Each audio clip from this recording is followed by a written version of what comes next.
Bon voilà, hier soir je suis allé au ciné pour mater 007 Spectre, et en gros voici tout ce que j'ai appris en regardant ce film.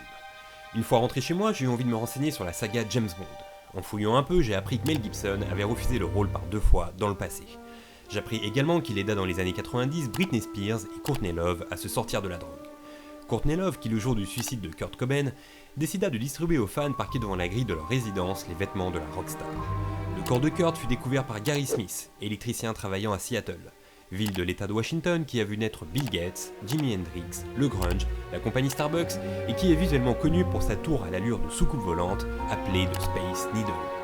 À ce propos, le tout premier cas d'observation d'OVNI fut rapporté par un pilote américain nommé Kenneth Arnold le 26 juin 1947. S'en est suivi dans le pays une longue liste d'observations dont la plus célèbre se trouve être le crash de Roswell.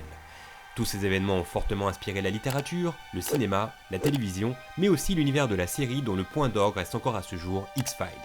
L'agent spécial Fox Mulder est interprété par David Duchovny, qui présente la particularité d'avoir joué en 1992 dans un classique du film canin, à savoir Beethoven.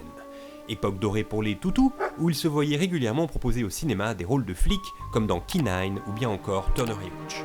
Dans ce dernier, le partenaire du Doc de Bordeaux n'est autre que Tom Hanks, qui, au milieu de sa longue filmographie, tourna en 2002 dans Les Sentiers de la Perdition avec Daniel Craig et sous la direction de Sam Mendes, respectivement acteur et réalisateur du dernier James Bond, donc.